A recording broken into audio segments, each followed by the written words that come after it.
Zygmunt Bauman disse uma frase que ficou mais verdadeira a cada ano que passou desde que ele a pronunciou. Estamos inundados de informações e famintos de sabedoria. Ele estava descrevendo o mundo antes do smartphone se tornar extensão do corpo humano. Antes do algoritmo aprender a sequestrar a atenção com precisão cirúrgica. Antes de qualquer pessoa com conexão ter acesso instantâneo a mais dados do que qualquer biblioteca do século passado comportaria. Se já era assim naquela época, o que Bauman diria sobre 2026 é uma pergunta que não precisa de resposta, porque a resposta está visível em qualquer lugar que você olhe. Existe uma diferença fundamental entre informação e sabedoria que o mundo digital tratou de apagar de forma sistemática, não por maldade, mas porque informação é rápida, consumível, quantificável e gera engajamento, enquanto sabedoria é lenta, exige silêncio, não produz notificação e não tem como ser comprimida em 30 segundos. A informação diz que algo aconteceu. A sabedoria diz o que aquilo significa, por que importa, o que fazer com isso e o que não fazer. E é exatamente esse segundo movimento, o da digestão e do discernimento, que o excesso de informação torna cada vez mais difícil de realizar. Pense em como você consome notícia hoje. Uma manchete aparece no feed, você lê o título, talvez o primeiro parágrafo, forma uma opinião, às vezes compartilha, e segue para o próximo item. Esse ciclo se repete dezenas de vezes por dia. Em nenhum momento existe uma pausa real entre receber a informação e reagir a ela. Em nenhum momento existe o espaço necessário para perguntar se aquilo é verdadeiro, o que o contexto completo revela, quem se beneficia de você acreditar nisso, e o que mudaria na sua vida se você soubesse ou não soubesse aquilo. Sem essa pausa, o que você acumula não é conhecimento, é ruído organizado em categorias que confirmam o que você já acreditava antes de começar a ler. Se você acompanha esse canal e esse tipo de análise faz sentido para você, se inscreve agora. Isso ajuda muito o crescimento aqui. Bauman desenvolveu o conceito de modernidade líquida para descrever uma era em que as estruturas sólidas que organizavam a vida humana, instituições, vínculos, identidades, verdades estabelecidas, se tornaram fluidas, instáveis, sujeitas a mudança constante. E a informação líquida é a expressão mais visível disso. Ela escorre, não se acumula.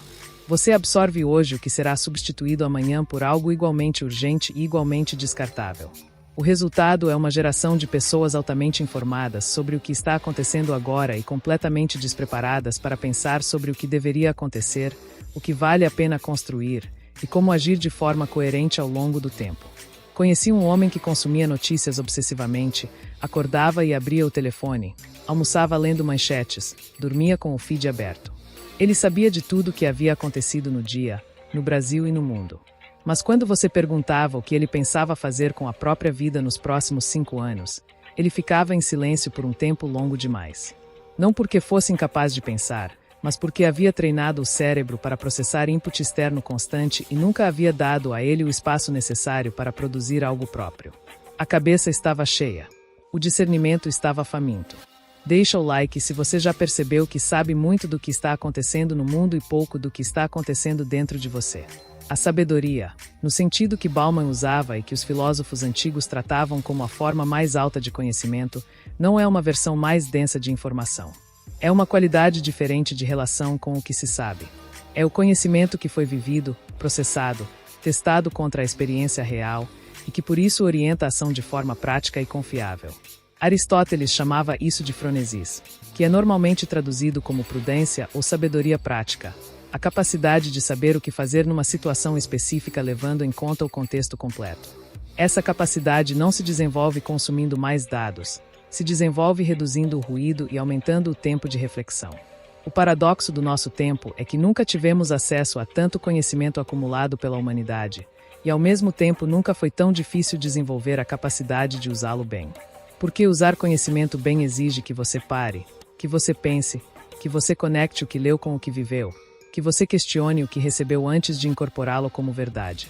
E parar, em 2026, é um ato que vai completamente contra a corrente do ambiente que foi construído ao redor de você, um ambiente que lucra com a sua atenção dividida e perde dinheiro quando você desliga a tela e fica sozinho com os próprios pensamentos. A fome de sabedoria que Bauman identificou não vai ser resolvida por mais informação de melhor qualidade. Vai ser resolvida por menos informação e mais tempo para pensar no que você já tem.